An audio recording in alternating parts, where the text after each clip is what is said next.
734 space events that will transform our skies. You're going to die without ever seeing most of the universe. But before you do, the cosmos is going to put on shows that no human in history has ever witnessed. Some will be visible to the naked eye, others will rewrite physics.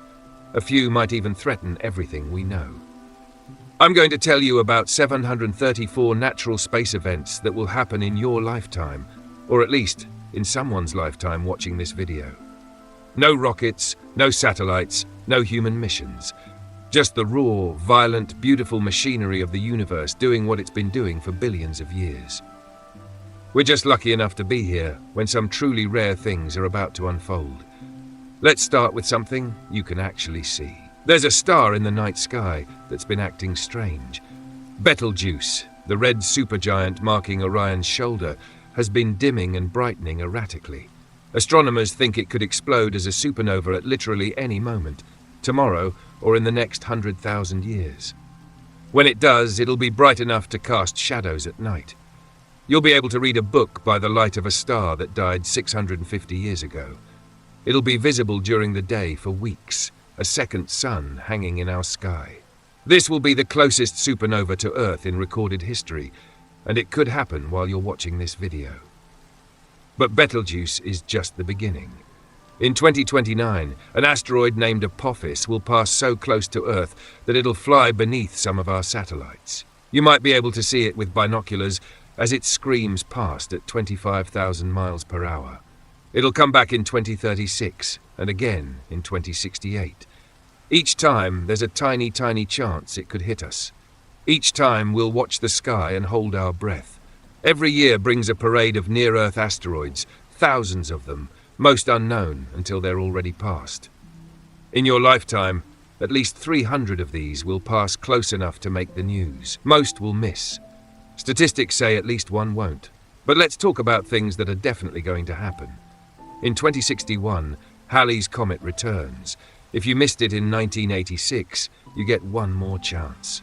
This 76-year metronome of the solar system will paint its tail across the sky, the same comet that terrified medieval peasants and inspired ancient astronomers.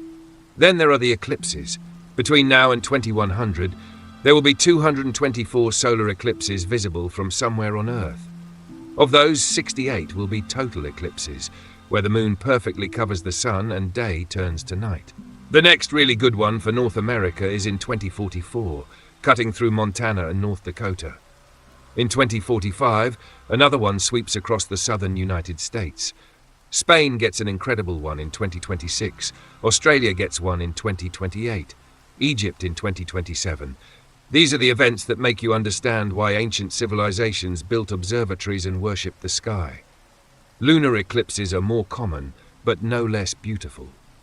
There will be approximately 228 lunar eclipses in the next 75 years. About 85 of them will be total eclipses, turning the moon blood red as it passes through Earth's shadow. You can see these from anywhere on the night side of the planet. They're democracy in astronomical form. Everyone gets a ticket. Now let's talk about something most people don't know is coming. Planetary alignments. These aren't mystical events, they're just geometry, but they're stunning through a telescope. In 2040, all 5 visible planets, Mercury, Venus, Mars, Jupiter, and Saturn, will appear in a tight cluster in the evening sky. You'll be able to cover them all with your outstretched hand. This happens roughly once per human lifetime. In 2080, there will be an even rarer alignment where 7 planets cluster within 30 degrees of sky. These configurations last for weeks, giving you plenty of time to look up. Venus transits, where Venus crosses directly in front of the Sun, come in pairs separated by 8 years, then nothing for over a century. The last pair was 2004 and 2012. The next one isn't until 2117, then 2125. No one watching this will see one unless medical science gets really, really good. But Mercury transits are more frequent. The next ones visible from Earth are in 2032, 2039, 2049, 2052, 2062, 2065, 2078 and 2085. You need a telescope with a solar filter to see these, but watching a tiny black dot crawl across the face of the Sun is weirdly mesmerizing. Let's zoom out. Way out. Every 26,000 years, Earth's axis traces a slow circle in space. This is called precession. Right now, our North Pole points at Polaris, the North Star, but in about 12,000 years, it'll point at Vega instead. You won't live to see Vega become the new North Star, but you will live through about 3% of this cycle. The stars are slowly, imperceptibly wheeling around us. Our solar system is also moving through the galaxy at 514,000 miles per hour. In the next 80 years, we'll travel about 36 trillion miles through space. We're heading toward a point in the constellation Hercules. We won't get there, it's too far, but we're making progress. Every 230 million years, our solar system completes one orbit around the center of the Milky Way. You'll live through about 0.003% of one galactic year. The last time we were at this exact spot in the galaxy, dinosaurs hadn't evolved yet. Now, meteor showers. These are predictable and wonderful. The Perseids peak every August, producing up to 100 meteors per hour. You'll see this shower 70, 80, maybe 90 times in your life if you remember to look up. The Geminids in December are even better, up to 120 meteors per hour on a good year. The Leonids in November usually produce a modest show, but every 33 years they explode into a meteor storm with thousands of meteors per hour.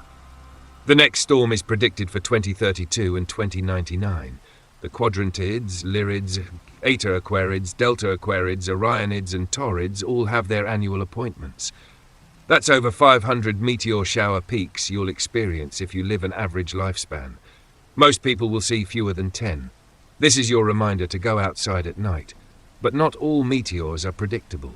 Every year, Earth gets hit by about 17,000 meteorites large enough to reach the ground. Most land in the ocean or remote areas.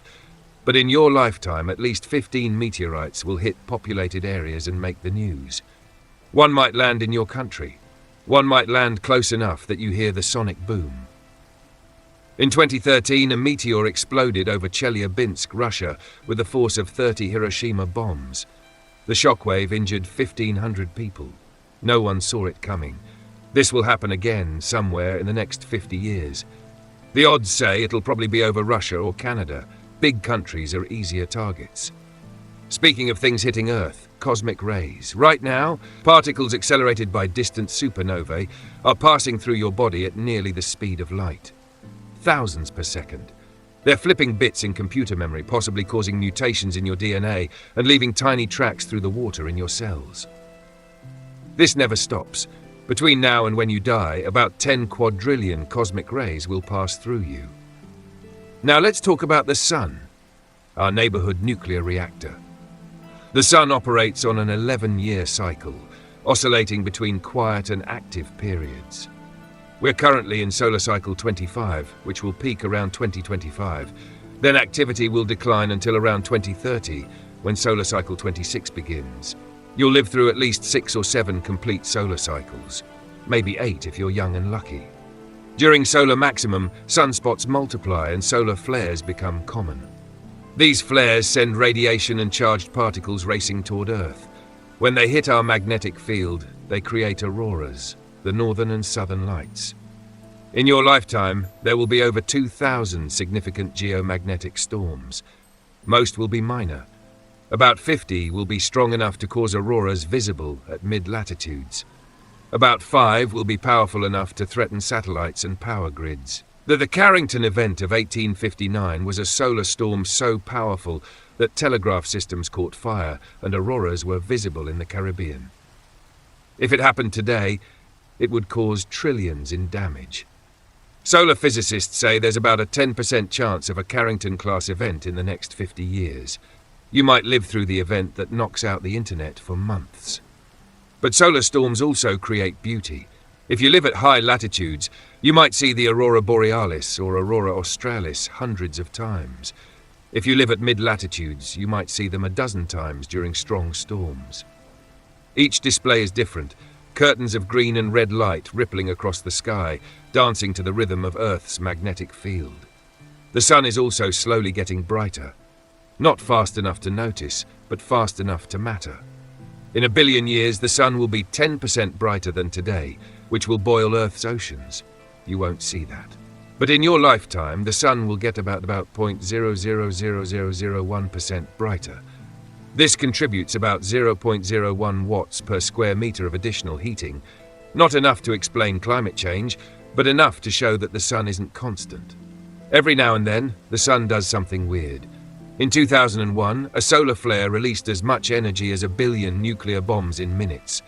In 2012, the sun ejected a plasma cloud that would have devastated Earth's electronics if it had hit us. It missed by 9 days of Earth's orbit.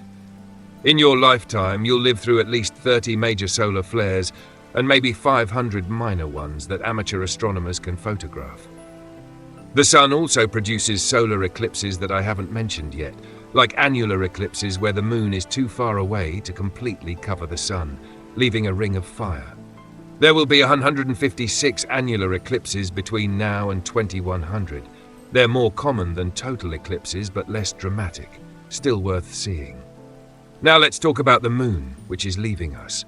The moon recedes from Earth at about 1.5 inches per year. In your lifetime, it'll move about 10 feet further away. This makes eclipses slightly less likely over geological time, but you won't notice the difference. Still, every day you live, the moon is a little more distant than the day before. Eventually, in 600 million years, the moon will be too far away to cause total solar eclipses. The last total eclipse will happen, and no one will know it was the last. The moon causes tides, obviously, but the tides are slowly stealing Earth's rotational energy and transferring it to the moon's orbit. This makes Earth's days longer, about 1.8 milliseconds per century. In your lifetime, days will get about 0.015 milliseconds longer. You won't notice this either, but it means that the Earth you die on will rotate slightly slower than the Earth you were born on. The moon also wobbles. It doesn't just orbit in a perfect circle, it oscillates north and south, closer and farther. These wobbles cause extreme tides on 18.6-year cycles. The next extreme tide cycle peaks in 2034, then 2053, then 2071. Coastal flooding will be worse during these years. Supermoons happen when the moon is full at its closest approach to Earth. They're about 14% bigger and 30% brighter than average full moons. You'll see about 60 supermoons in your lifetime. The next few are in 2025, then several per year after that. They're common enough that supermoon is more of a marketing term than an astronomical event, but they're pretty.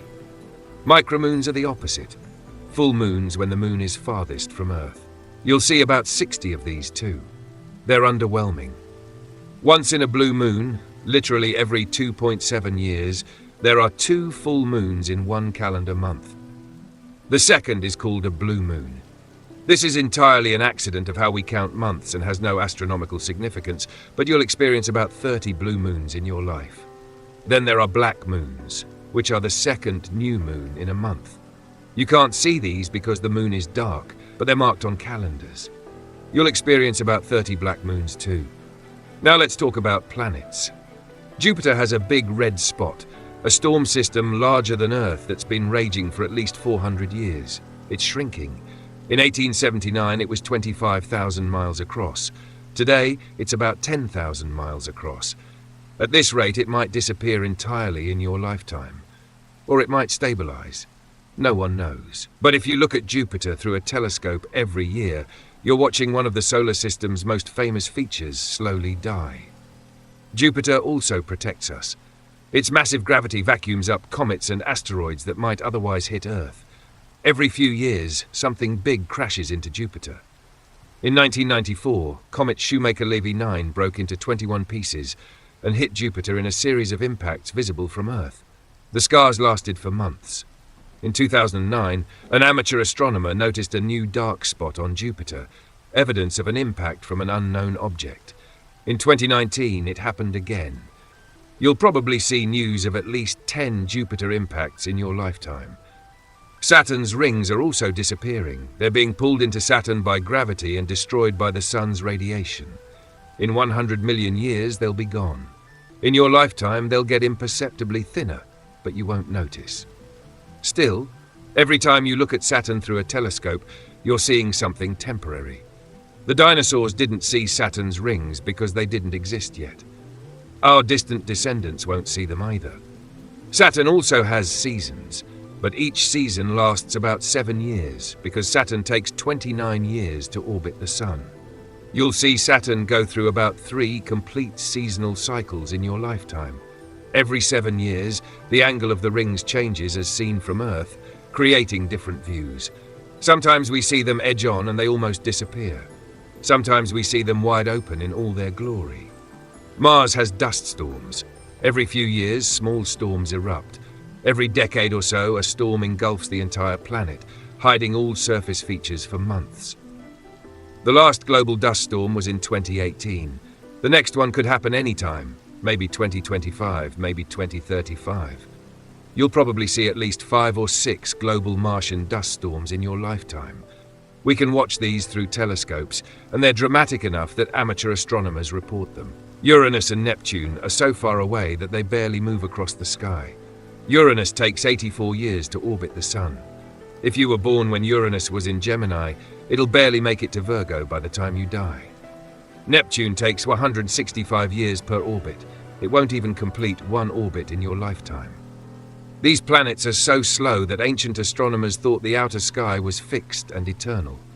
Now we know better, but only slightly. All the planets except Mercury and Venus show retrograde motion.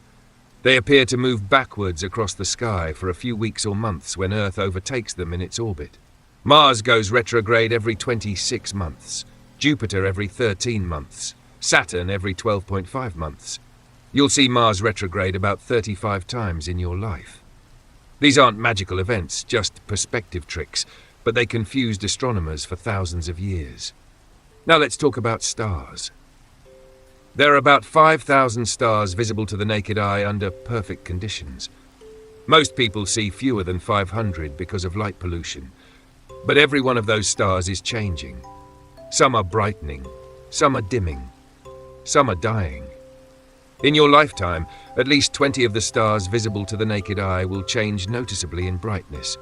Most of these changes will be subtle enough that only dedicated observers notice, but a few will be dramatic. Eta Carinae is a massive star system 7,500 light-years away that exploded in the 1840s and became the second brightest star in the sky before fading. It's still there, surrounded by a cloud of debris, and it's unstable. It could go supernova at any time, becoming as bright as Betelgeuse's predicted supernova. When it does, it'll be visible during the day for weeks. It might happen tomorrow. It might happen in 10,000 years. If it happens in your lifetime, you'll witness one of the most energetic events the universe can produce. There are about 40 other supernova candidates within 1,000 light-years that could explode soon on cosmic timescales. Most won't explode in your lifetime. But if even one does, it'll be the astronomical event of the century. In 2022, a star called T Coronae Borealis is expected to explode as a nova, not a supernova, but a smaller explosion on the surface of a white dwarf. This happens every 80 years or so, and it's due any time now. When it erupts, it'll temporarily become visible to the naked eye for a few weeks, then fade again. There are about 10 recurrent novae that might erupt in your lifetime, each creating a new star in the sky for a brief time. Regular novae, which don't recur predictably, happen about 40 times per year in our galaxy. Most are too far away or too obscured by dust to see. But in your lifetime, about 15 novae will be bright enough to see with the naked eye or binoculars. They'll appear as new stars where no star was before, glow for a few weeks, then fade. Variable stars pulse and change brightness on regular schedules. Algol, the demon star, drops to a third of its usual brightness every 2.87 days when its companion star eclipses it.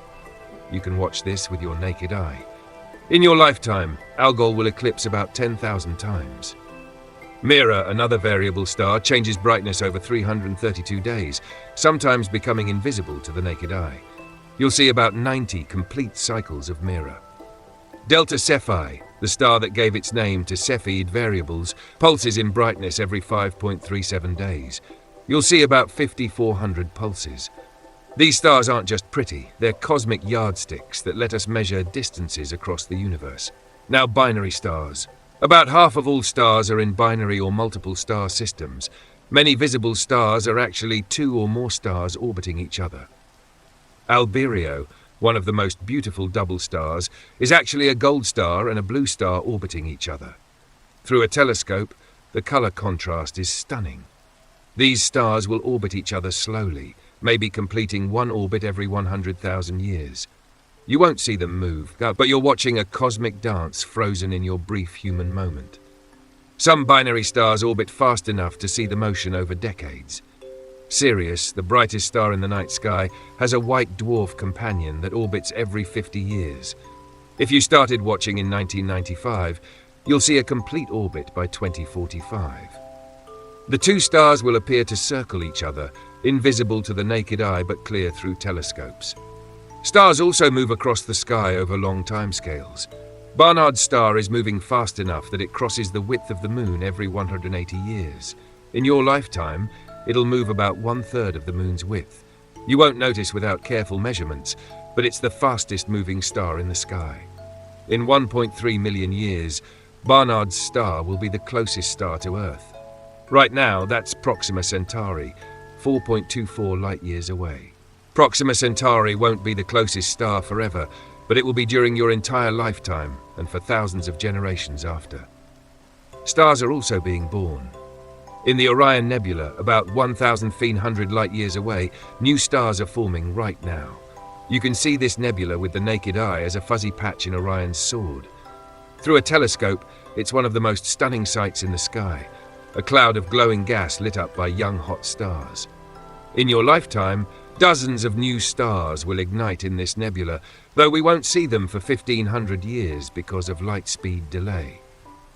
The universe is also full of stellar nurseries we can't see with the naked eye, but which are creating hundreds of thousands of new stars during your lifetime.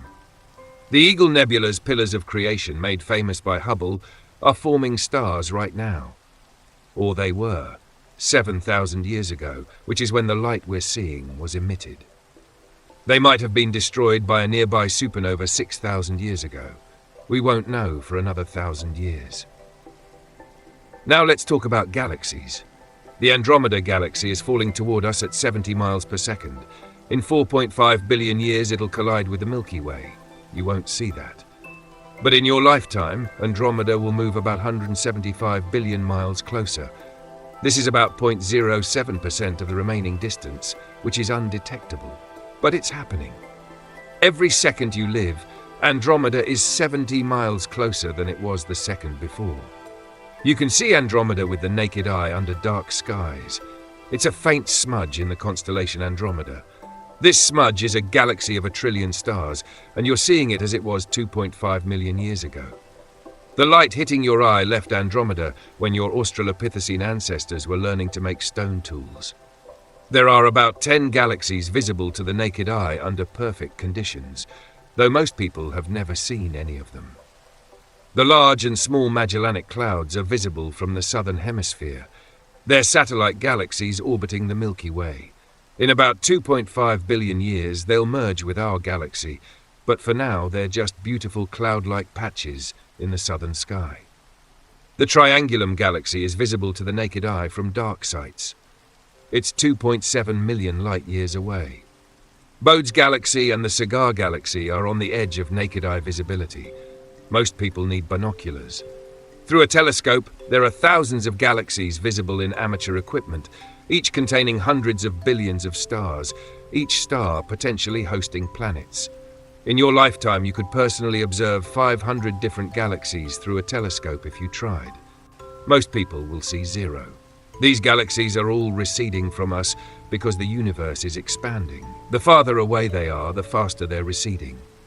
A galaxy 3.26 million light-years away is receding at 47 miles per second.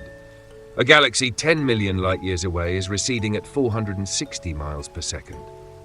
The most distant galaxies are receding faster than the speed of light, not because they're moving through space that fast, but because space itself is expanding between us and them.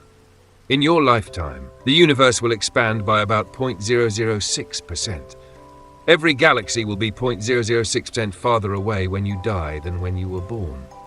The universe is getting bigger, emptier, and colder every second. Now let's talk about black holes. There's a supermassive black hole at the center of our galaxy called Sagittarius A. It's 4 million times the mass of the Sun, and it's 26,000 light-years away. Every 20 minutes or so, it flares in X-ray and infrared wavelengths. You can't see this with human eyes, but if you could, you'd see the center of our galaxy flicker like a cosmic heartbeat. In your lifetime, Sagittarius A will flare about 2 million times. Stars orbit this black hole. One star, called S2, orbits every 16 years and reaches speeds of 5,000 miles per second. You can watch this star's orbit in time-lapse videos compiled from decades of observations. In your lifetime, S2 will complete about 5 orbits. Other stars orbit faster. S62 orbits in just 9.9 years. By the time you die, these stars will have completed dozens of orbits around the black hole. Occasionally, the black hole eats something. In 2019, astronomers watched as a blob of gas fell towards Sagittarius A star, getting shredded and heated to millions of degrees before vanishing beyond the event horizon. This happens every few years. You'll see news reports of the galactic black hole eating something at least 10 times in your life. There are about 100 million stellar mass black holes in our galaxy, the remnants of dead massive stars. Most are invisible, but some are in binary systems where they're pulling gas off a companion star. This gas forms an accretion disk that glows in X-rays. There are about 20 known X-ray binary systems in our galaxy that contain black holes. These systems flare and dim unpredictably. You'll see news about black hole X-ray flares at least 100 times in your lifetime. In 2015, LIGO detected gravitational waves from 2 black holes merging 1.3 billion light-years away. This was the first direct detection of gravitational waves, and it opened a new way of observing the universe. Since then, LIGO and other detectors have found dozens of black hole mergers. In your lifetime, gravitational wave detectors will probably detect over 1,000 black hole collisions. Each one creates ripples in space-time that wash over Earth, stretching and compressing space by less than the width of a proton, but enough that we can detect it. Neutron stars also merge and create gravitational waves. These mergers also produce gamma-ray bursts and create heavy elements like gold and platinum. Every gold atom in your jewelry was created in a neutron star merger somewhere, sometime. In your lifetime, detectors will probably catch about 50 neutron star mergers, each one minting new heavy elements and sending them speeding into space. Speaking of gamma-ray bursts, these are the most energetic explosions in the universe since the Big Bang. They happen when massive stars collapse or when neutron stars merge. For a few seconds, a gamma-ray burst can outshine the entire rest of the universe in gamma rays. If one happened within 6,000 light-years and pointed at Earth, it could cause a mass extinction. Fortunately, they're rare and randomly directed. In your lifetime, gamma-ray satellites will detect about 3,000 gamma-ray bursts. Most will be billions of light-years away. 1 or 2 might be close enough, a few 100 million light-years, that the explosion is visible with optical telescopes for a few days. These are called kilonovae when they're from neutron star mergers. They're gold factories, and you might see the light from one in your lifetime. Now let's talk about pulsars. Pulsars are spinning neutron stars that emit beams of radiation like cosmic lighthouses. As they spin, the beam sweeps across Earth and we detect pulses. Some pulsars spin hundreds of times per second. Others spin once every few seconds. We know of about 3,000 pulsars. Every pulsar is slowing down as it loses energy. In your lifetime, most pulsars will slow by a fraction of a microsecond. But over millions of years, they'll slow enough to stop pulsing. You're living in the era when these particular neutron stars are visible as pulsars. Before you were born, some spun too fast. After you die, some will spin too slow. You exist in the brief window when they're observable. The Crab pulsar is the remnant of a supernova that exploded in 1054 AD, visible in daylight for 23 days. Chinese astronomers recorded it. Today, the Crab pulsar spins 30 times per second. In your lifetime, it'll slow by about 0.000001 seconds per rotation. Not much, but it's happening. There are also magnetars, neutron stars with magnetic fields a quadrillion times stronger than Earth's. Occasionally, a magnetar's crust cracks and releases a burst of X-rays and gamma rays. In 2004, a magnetar flare from 50,000 light-years away was bright enough to affect Earth's ionosphere. In your lifetime, there will probably be at least 3 magnetar flares strong enough to be detected from Earth. Now, quasars. Quasars are supermassive black holes actively feeding on enormous amounts of matter. They're the brightest sustained objects in the universe. A single quasar can outshine an entire galaxy. They're also very far away, billions of light-years, because they were more common in the early universe when galaxies had more gas to feed them. There are about 200 quasars bright enough to see through amateur telescopes. They look like faint stars, but each one is actually a galaxy-scale powerhouse billions of light-years away. The light you see left these objects when the universe was young, before Earth existed. Quasars vary in brightness over years and decades. In your lifetime, if you monitored the same quasars with a telescope, you'd see them brighten and dim as the black hole's feeding rate changes. You'd be watching events that happened billions of years ago, played out in slow motion as the light reaches us. Now let's talk about comets. Comets are dirty snowballs from the outer solar system. Most stay in the Oort cloud, a vast shell of comets surrounding the solar system. Occasionally, something nudges a comet inward and it falls toward the sun. As it heats up, it develops a tail of gas and dust millions of miles long. In your lifetime, about 300 comets will be discovered. Most will be faint and visible only through telescopes. About 20 will be bright enough to see with the naked eye. About 5 will be spectacular, with long tails visible even from light-polluted cities. Great comets, the really spectacular ones, are unpredictable. Comet Hale-Bopp in 1997 was visible to the naked eye for 18 months. Comet Hyakutake in 1996 had a tail stretching halfway across the sky. Comet McNaught in 2007 was the brightest comet in 40 years, visible in broad daylight. On average, there's a great comet about once per decade. You'll probably see 3 to 5 truly great comets in your lifetime, though there's no guarantee. You might see more, you might see fewer. Some comets return on predictable schedules. Comet Encke returns every 3.3 years, though it's too faint to see without a telescope. Comet Halley returns every 76 years. Comet Swift-Tuttle, the parent of the Perseid meteor shower, returns every 133 years. It'll be back in 2126, probably too late for you.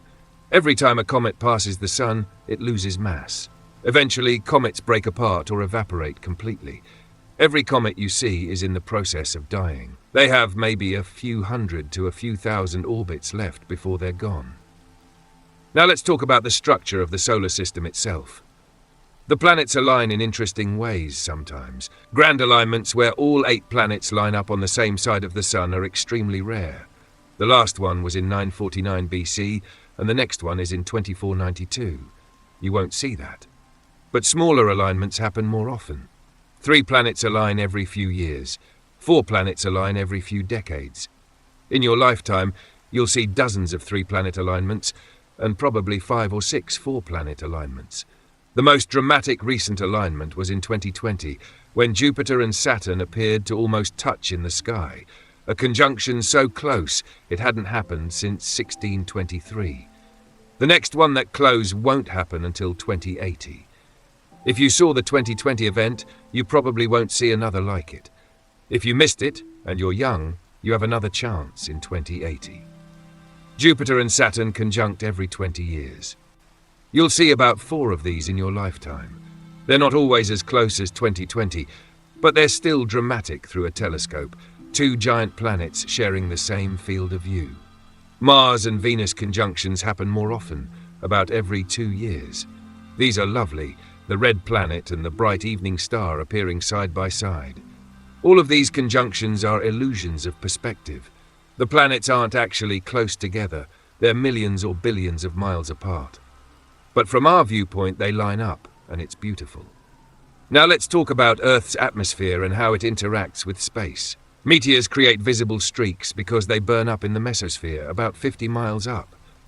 But occasionally, a meteor is large enough to survive and hit the ground. In your lifetime, people will recover about 80 witnessed meteorite falls, cases where someone saw the fireball and then found the rock. Each meteorite is a time capsule from the early solar system. Most are 4.6 billion years old, unchanged since the sun and planets formed. Holding a meteorite is the closest most people will get to touching another world. Some meteorites come from the moon. About 300 lunar meteorites have been found on Earth. They were blasted off the moon by asteroid impacts, spent thousands of years orbiting the sun, then fell to Earth. In your lifetime, collectors will probably find 50 more lunar meteorites. Some meteorites come from Mars. About 200 Martian meteorites are known. These are pieces of Mars that were blasted into space by impacts, orbited the sun for millions of years, then landed on Earth. In your lifetime, maybe 30 more will be identified. There's also cosmic dust. About 40,000 tons of cosmic dust fall to Earth every year. Most of it is particles smaller than a grain of sand, remnants of comets and asteroids. In your lifetime, about 3 million tons of space dust will settle onto Earth. Some of it will land on you.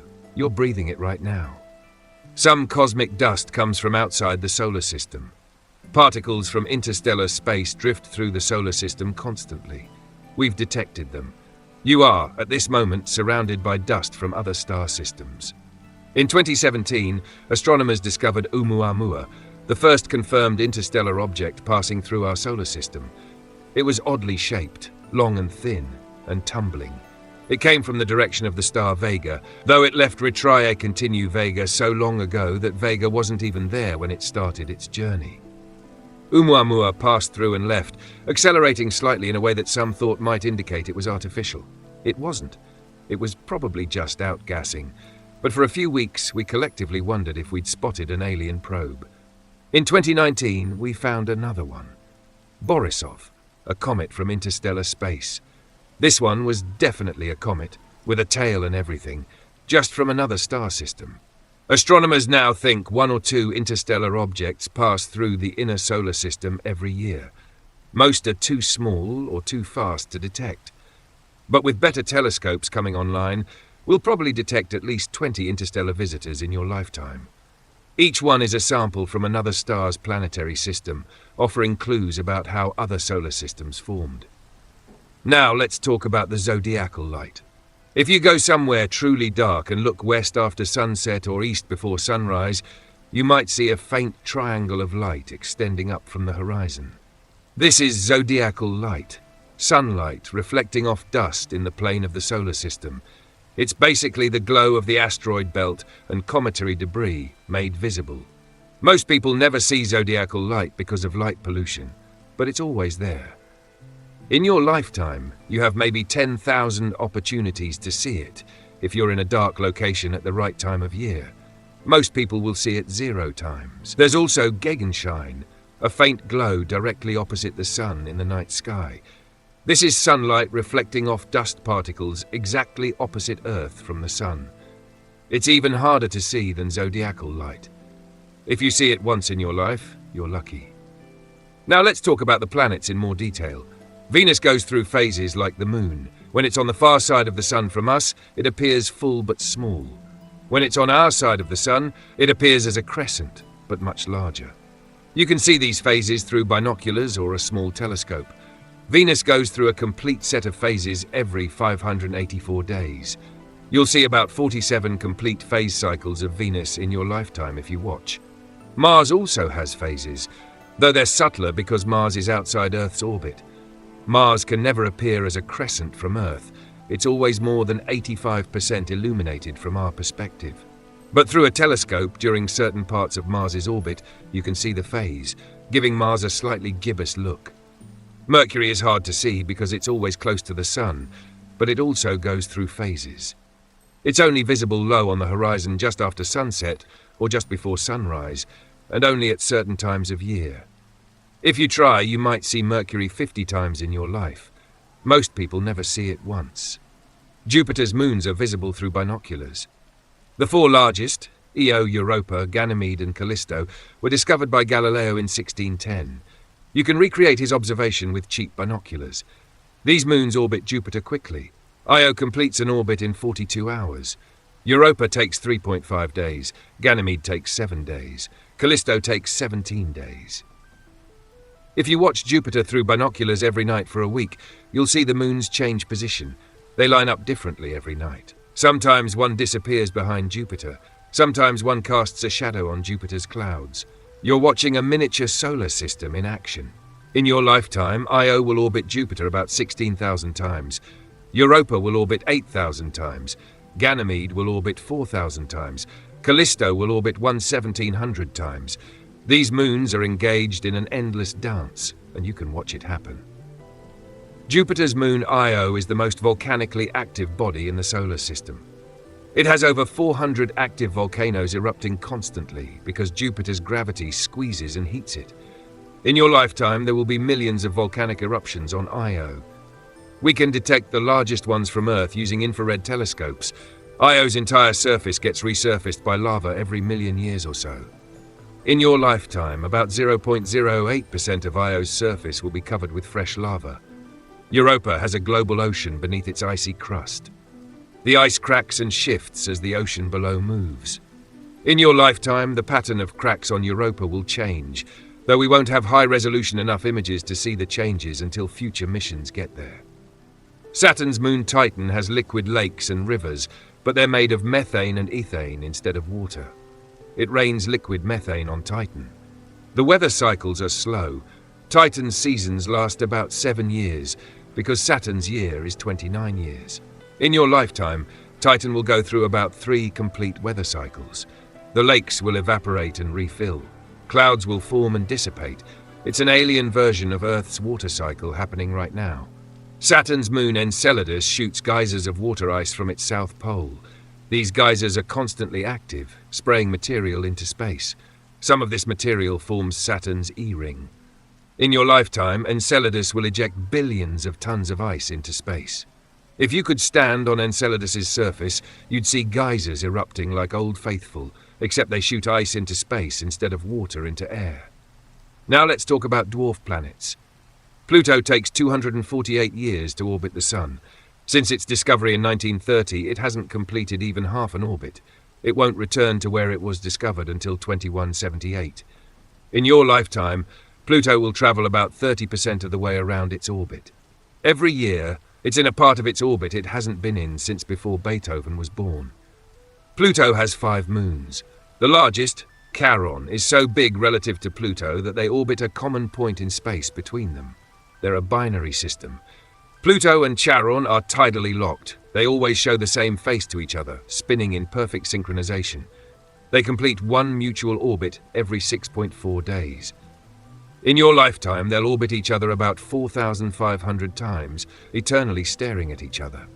Eris is a dwarf planet farther out than Pluto. It takes 558 years to orbit the Sun. It was last at perihelion, its closest point to the Sun, around 1698. It won't be at perihelion again until 2256. Right now, it's heading away from the Sun. In your lifetime, it'll get about 15% farther from the Sun than it is today. It's falling into deeper and deeper cold. There are at least 100 dwarf planets in the Kuiper Belt beyond Neptune. Most don't have names yet, they're just catalogue numbers. Each one takes hundreds of years to orbit the Sun. Each one is crawling through space at a pace so slow that ancient civilizations could have mapped their positions, and those maps would still be mostly accurate today. Now let's talk about space weather beyond the solar system. The solar system is moving through interstellar space at 43,000 miles per hour. We're currently passing through a region called the local interstellar cloud, which is a wisp of slightly denser gas in an otherwise empty region. In about 10,000 to 20,000 years, we'll exit this cloud and enter an even emptier region called the local bubble. You won't notice this transition. It's far too slow. But in your lifetime, the solar system will travel about 35 billion miles through the local interstellar cloud. That's about 380 times the distance from the Sun to Pluto. We're making real progress through the galaxy. The local interstellar cloud is still part of the Orion arm of the Milky Way. We're in a small spiral arm, a minor branch off one of the main spiral arms. The stars you see at night are mostly nearby stars in the same spiral arm. The whole arm is rotating around the galactic center at 514,000 miles per hour. carrying us with it. Ahead of us in our orbit around the galaxy is the constellation Sagittarius. Behind us is the constellation Auriga. Every year, the stars of Sagittarius get slightly closer to overhead at midnight. The stars of Auriga get slightly lower on the horizon. This is precession combined with our galactic orbit. Over centuries, the night sky slowly changes. Now let's talk about gravitational lensing. Massive objects bend space-time, which bends light passing near them. When a massive galaxy passes between us and a more distant object, the galaxy's gravity acts like a lens, magnifying and distorting the background object. Sometimes this creates multiple images or Einstein rings. In your lifetime, astronomers will discover thousands of new gravitational lensing events. Most will be galaxies lensing more distant galaxies. A few will be closer objects, stars in our galaxy lensing even more distant stars, an effect called microlensing. Microlensing events happen when one star passes directly in front of another star from our perspective. The foreground star's gravity magnifies the background star for a few days or weeks. These events are rare for any particular star, but with billions of stars in the galaxy, several microlensing events happen every day. In your lifetime, surveys will detect about 30,000 microlensing events. Some microlensing events reveal planets orbiting the foreground star. The planet creates a small additional blip in the brightness curve. In your lifetime, microlensing will probably discover about 500 new exoplanets. Now let's talk about exoplanets in general. We've discovered over 5,000 planets orbiting other stars. In your lifetime, we'll probably discover at least 20,000 more. Most will be discovered using the transit method, watching for tiny dips in a star's brightness when a planet passes in front of it. Some of these planets are weird beyond imagination. There are hot Jupiters, gas giants orbiting closer to their stars than Mercury orbits the Sun, with surface temperatures above 2,000 degrees. There are super-Earths, rocky planets several times Earth's mass. There are ocean worlds, lava worlds, planets orbiting binary stars, rogue planets drifting through space without a star at all. In your lifetime, we'll probably find at least 100 potentially habitable planets. Planets in the habitable zone of their star where liquid water could exist. We won't know if they actually have life, but they'll be candidates. We might also detect biosignatures, atmospheric chemicals that suggest life. Oxygen and methane together are a strong hint of biology. In your lifetime, there's maybe a 30% chance we'll detect a biosignature on an exoplanet and tentatively conclude that life exists elsewhere. This would be one of the most important discoveries in human history, and it might happen while you're alive. Now let's talk about fast radio bursts. In 2007, astronomers discovered fast radio bursts, intense pulses of radio waves from distant galaxies, lasting just milliseconds. We've now detected hundreds of them. Most happen once and never repeat. Some repeat on irregular schedules. We don't know what causes them, though the leading theory involves magnetars. In your lifetime, radio telescopes will detect at least 100,000 fast radio bursts. Each one represents a violent event billions of light years away, powerful enough that we can detect it across the universe. Each one is a mystery. Now let's talk about cosmic voids and structures. The universe isn't uniformly distributed. Galaxies cluster into groups, clusters and superclusters, separated by vast, empty voids. We live in the Virgo supercluster, which is itself part of an even larger structure called Laniakea. Our local group of galaxies, including the Milky Way, Andromeda, and about 80 smaller galaxies, is being pulled toward a gravitational anomaly called the Great Attractor. We can't see the Great Attractor directly because it's behind the plane of the Milky Way, but we can detect its gravitational influence. We're falling toward it at 1.4 million miles per hour. In your lifetime, we'll travel about 90 billion miles toward the Great Attractor. That's less than 1/100% of the distance to it, but we're making progress. Everything in our local region of space is being pulled in the same direction, like water circling a drain, except the drain is 150 million light-years away. Now let's talk about dark matter and dark energy. About 85% of the matter in the universe is dark matter, something that doesn't emit, absorb, or reflect light but has gravitational influence. We know it's there because galaxies rotate too fast to be held together by visible matter alone. Something invisible is providing extra gravity. In your lifetime, we might detect dark matter particles directly. Several experiments are running, looking for rare interactions between dark matter and normal matter. If we detect it, it'll revolutionize physics. If we don't, it'll deepen the mystery. Dark energy is even weirder. It's the name we give to whatever is causing the universe's expansion to accelerate. About 68% of the universe's energy is dark energy. We don't know what it is, just that it's pushing space apart faster and faster. In your lifetime, the universe's expansion will accelerate by about 0.5%. Galaxies will be receding slightly faster when you die than when you were born. The universe is being torn apart by a force we don't understand, and you're living through it. Now let's talk about the cosmic microwave background. When you tune a television to static, about 1% of that static is radiation left over from the Big Bang. The cosmic microwave background is light from 380,000 years after the Big Bang, stretched by the universe's expansion into microwaves. It's everywhere, filling all of space, a baby picture of the universe. This radiation is cooling as the universe expands.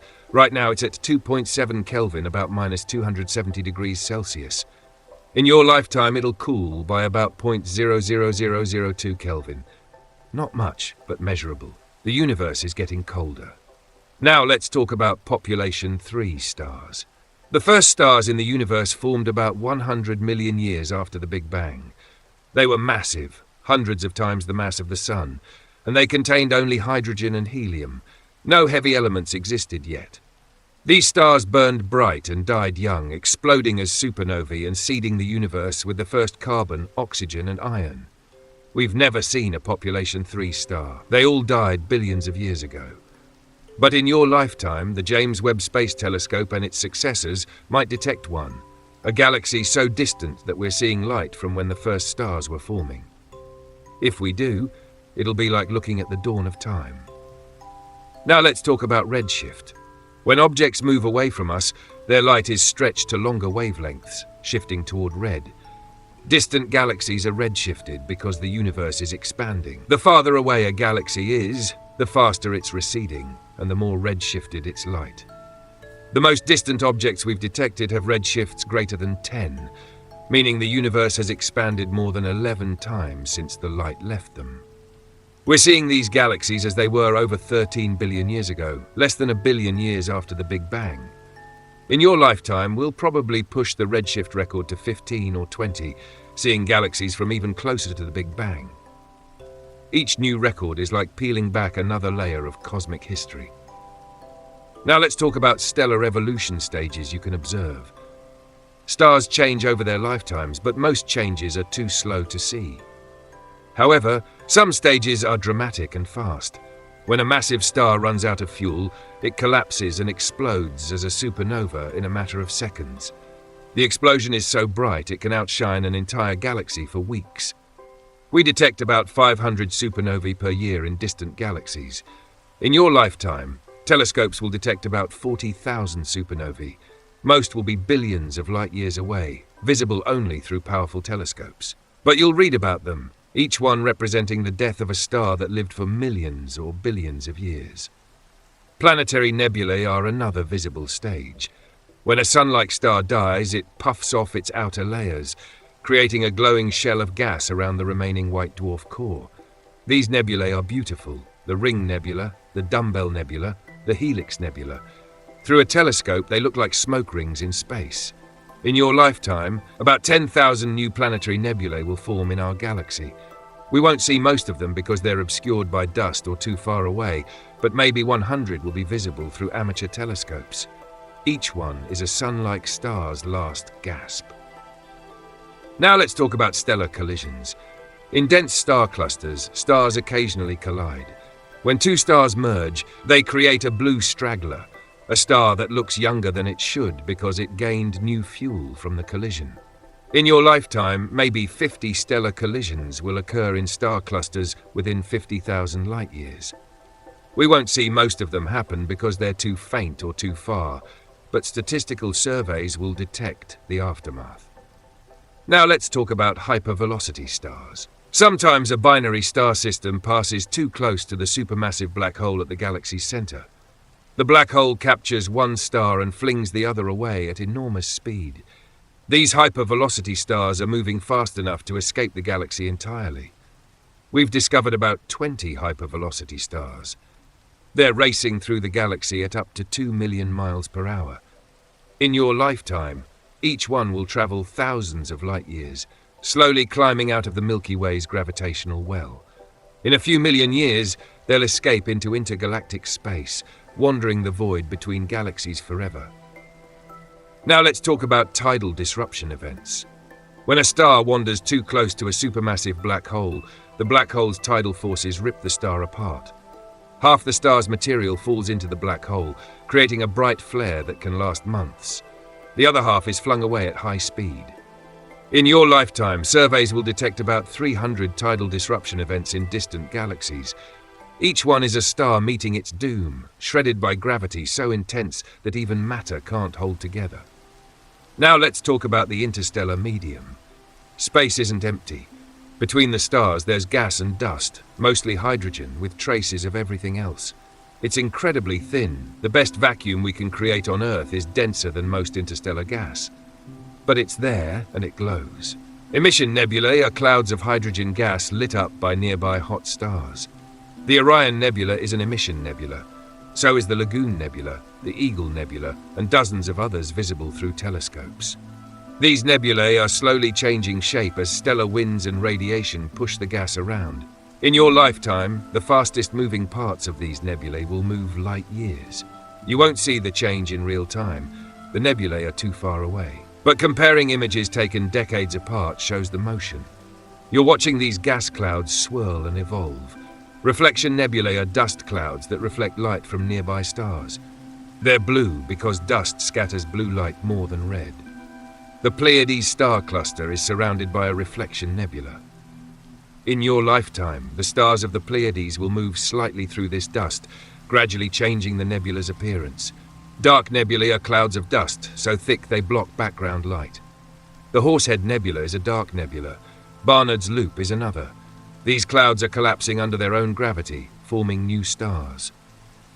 In your lifetime, dozens of new stars will ignite inside these clouds, though we won't see them because the dust blocks visible light. We'll detect them with infrared telescopes which can see through dust. Now let's talk about molecular clouds. The largest structures in the galaxy are giant molecular clouds, dark clouds of gas and dust, hundreds of light years across. These are star factories. Inside them, dense knots of gas collapse to form stars. The Orion Molecular Cloud Complex is the closest large star-forming region, about 1,500 light-years away. In your lifetime, about 10,000 new stars will form in this complex. Each one will ignite, pushing away surrounding gas and eventually emerging as a visible star. The process takes hundreds of thousands to millions of years, so you won't see individual stars form, but the collective effect is measurable. Now let's talk about stellar associations. Young stars often form in groups. Over time, these groups drift apart as each star follows its own orbit around the galaxy. The brightest stars in the Big Dipper are part of the Ursa Major moving group, a stellar association that formed together and is now gradually dispersing. In your lifetime, the stars of the Big Dipper will move noticeably relative to each other. In 50,000 years, the Big Dipper will look completely different. You're living through a brief moment when it happens to look like a dipper. Your ancestors 50,000 years ago saw a different pattern. Your descendants 50,000 years from now will see yet another. Now let's talk about open clusters. Open clusters are groups of hundreds or thousands of stars born together and still loosely bound by gravity. The Pleiades is an open cluster, so is the Hyades. The Beehive cluster, the double cluster in Perseus. These clusters are gradually evaporating. As stars orbit within the cluster, occasional close encounters give some stars enough speed to escape. Over hundreds of millions of years, clusters slowly dissolve. In your lifetime, maybe 0.01% of each cluster's stars will escape, but it's happening. Every open cluster you see is in the process of dying. The Pleiades cluster is about 100 million years old. It'll probably dissolve completely in another 250 million years. You're seeing it middle-aged, halfway through its life as a cluster. Now let's talk about globular clusters. Globular clusters are ancient, dense balls of stars, hundreds of thousands to millions of stars packed into a sphere maybe 100 light-years across. They orbit in the halo around the Milky Way, and they're old. Most formed 10 to 13 billion years ago, when the galaxy was young. There are about 150 known globular clusters orbiting the Milky Way. Each one is visible through a small telescope as a fuzzy ball of light. Through larger telescopes, you can resolve individual stars, seeing hundreds of ancient suns that have been around since the universe was young. In your lifetime, the stars in these clusters will orbit their common center maybe 0.1 to 1 times, depending on the cluster's density. You're watching a slow-motion dance that's been going on for 10 billion years. Now let's talk about stellar streams. When a small galaxy or globular cluster falls into the Milky Way, our galaxy's gravity tears it apart, stretching it into a stream of stars orbiting through the halo. We've discovered dozens of these stellar streams, the remnants of ancient cannibalism. The Sagittarius stream is a river of stars wrapping around the Milky Way multiple times. It's the remnant of the Sagittarius dwarf galaxy, which is currently being torn apart. In your lifetime, the Milky Way will stretch this stream slightly longer as more stars are pulled from the dwarf galaxy. We're in the process of eating several small galaxies. It's happening right now, slowly, over millions of years. You exist during one moment of this ongoing feast. Now let's talk about the galactic halo. The Milky Way is surrounded by a halo of dark matter, old stars, and globular clusters extending maybe 500,000 light-years from the galactic center. This halo contains the oldest stars in the galaxy. Population 2 stars formed from the first generation of gas enriched by population 3 supernovae. Some halo stars are moving at incredible speeds, looping far out into space before falling back toward the galactic disk. In your lifetime, these stars will travel tens of thousands of light-years on their eccentric orbits. Now let's talk about the galactic bulge. At the center of the Milky Way is a bulge of old stars about 10,000 light-years across. This bulge is actually bar-shaped. The Milky Way is a barred spiral galaxy. The bar rotates, completing one rotation every few hundred million years. In your lifetime, the bar will rotate about 0.003 degrees. Not much, but it's moving. The entire central structure of our galaxy is spinning, carrying hundreds of billions of stars with it. Now let's talk about spiral arms. The Milky Way has several spiral arms, long structures of stars, gas and dust winding around the galaxy. We live in the Orion arm, a minor arm between two major arms. The spiral arms aren't fixed structures, they're density waves, regions where stars and gas bunch up as they orbit. In your lifetime, you'll orbit the galaxy by about 0.00003% of one complete orbit. The spiral arms will barely move from your perspective, but they're spinning, and stars are constantly moving into and out of the arms. Now let's talk about the galactic habitable zone. Too close to the galactic center, and there are too many supernovae sterilizing planets. Too far out, and there aren't enough heavy elements to form rocky planets. There's a ring around the galaxy where conditions are just right for life. The galactic habitable zone. Earth is in it. This zone is migrating outward as the galaxy evolves. In your lifetime, it'll move outward by a few light-years. New regions of the galaxy are becoming habitable as they accumulate enough heavy elements. Other regions are becoming less habitable as star formation rates decline. Now let's talk about satellite galaxies. The Milky Way has at least 59 known satellite galaxies orbiting it. Most are dwarf galaxies containing only millions or billions of stars, compared to the Milky Way's hundreds of billions. The largest satellites are the Large and Small Magellanic Clouds, visible from the southern hemisphere. In your lifetime, these satellites will orbit the Milky Way by a few % of their orbital periods. The Large Magellanic Cloud orbits every 1.5 billion years or so.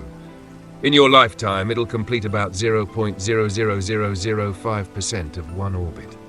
It's moving but glacially slow. Some satellites are on collision courses with the Milky Way. The Sagittarius dwarf galaxy is already crashing through the Milky Way's disk. In your lifetime, it'll pass through again, continuing its death spiral. Eventually, in a few billion years, it'll be completely absorbed. Now let's talk about galactic mergers in general. Across the universe, galaxies are constantly colliding and merging. When two galaxies collide, they don't actually hit. The stars are too far apart. Instead, they pass through each other like ghosts, but their mutual gravity tears them apart and reshapes them. In your lifetime, telescopes will observe thousands of galaxies in various stages of merger. Some will be just starting to interact. Some will be in the chaotic middle stages, with tidal tails of stars streaming away. Some will be nearly merged, their cores about to coalesce. Each merger triggers massive bursts of star formation as gas clouds collide and compress. In your lifetime, these mergers will create hundreds of billions of new stars across the observable universe. Now let's talk about active galactic nuclei. When a supermassive black hole actively feeds on matter, it creates an active galactic nucleus, AGN for short. These come in varieties: quasars, blazars, Seyfert galaxies, radio galaxies. The differences depend on the angle we're viewing from and how much material the black hole is consuming. In your lifetime, surveys will discover at least 10,000 new AGNs. Some galaxies will transition from quiet to active as they merge with other galaxies, and fresh gas falls toward the central black hole. Some active galaxies will quiet down as they run out of fuel.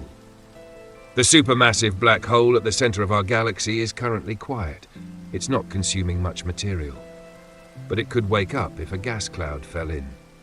In your lifetime, there's a small chance Sagittarius A star could flare into an AGN state, brightening dramatically in X-rays and gamma rays. Now let's talk about jets. Some black holes shoot jets of matter and energy from their poles at nearly the speed of light.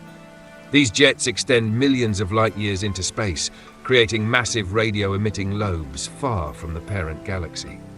In your lifetime, the fastest moving parts of these jets will travel light years. Astronomers can measure the motion of bright knots in jets, watching them race away from the central black hole at relativistic speeds. Now let's talk about cooling flows. In galaxy clusters, hot gas between galaxies slowly cools and falls toward the center. This creates a cooling flow that should funnel enormous amounts of gas into the central galaxy. Except it doesn't. Something is heating the gas back up, probably energy from the central black hole's jets. In your lifetime, this process will continue in thousands of galaxy clusters. Trillions of solar masses of gas will cool and heat in a cosmic cycle, regulated by black holes, preventing the gas from cooling too quickly. Now let's talk about ram pressure stripping.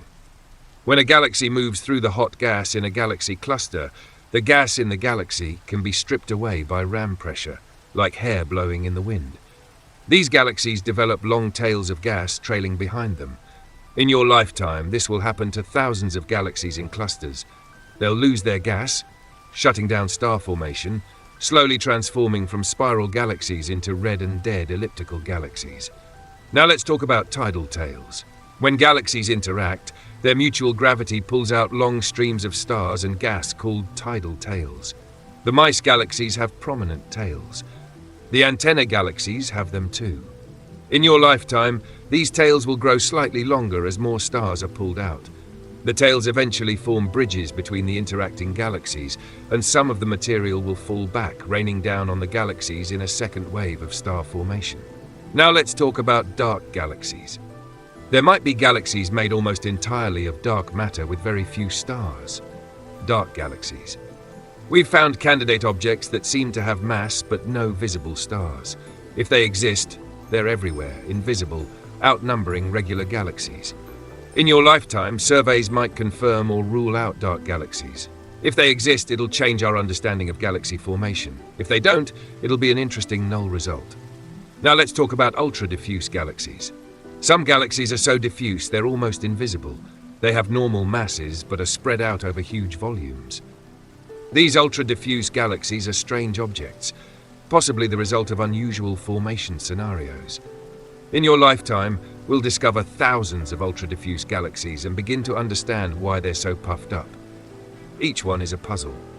Now let's talk about galaxy rotation curves. When you measure how fast stars orbit in galaxies, you find they're moving too fast. The galaxy's visible mass isn't enough to hold them in orbit. They should fly away. This is one of the main pieces of evidence for dark matter. Something invisible is providing extra gravity. In your lifetime, astronomers will measure rotation curves for tens of thousands of galaxies, mapping the distribution of dark matter in each one. Each measurement refines our understanding of what dark matter is and how it's distributed. Now let's talk about the Hubble tension.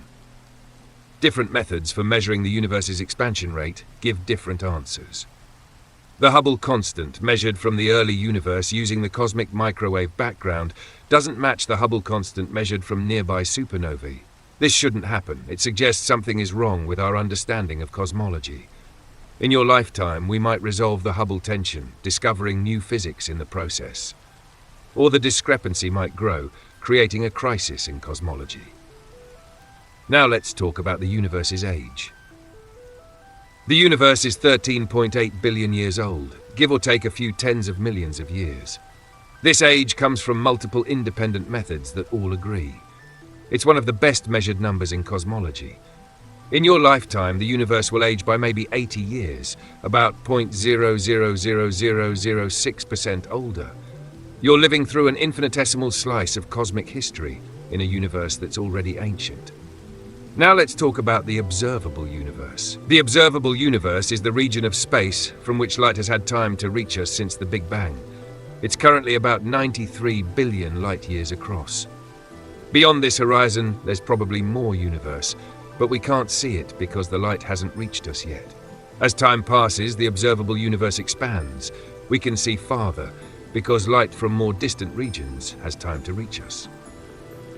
In your lifetime, the observable universe will expand by about 80 light-years. New galaxies will drift into view, crossing from unobservable to observable. Except that's not quite right, because the universe's expansion is accelerating.